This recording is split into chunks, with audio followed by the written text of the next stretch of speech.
برادران یوسف نے کہا کہ اگر اس نے چوری کی ہو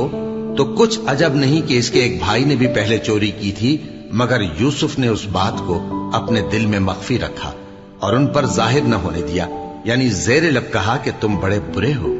اور جو تم بیان کرتے ہو اللہ اسے خوب جانتا ہے۔ وہ کہنے لگے کہ اے عزیز، اس کے والد بہت بوڑھے ہیں اور اس سے بہت محبت رکھتے ہیں، تو اس کو چھوڑ دیجئے اور اس کی جگہ ہم میں سے کسی کو رکھ لیجئے، ہم دیکھتے ہیں کہ آپ احسان کرنے والے ہیں۔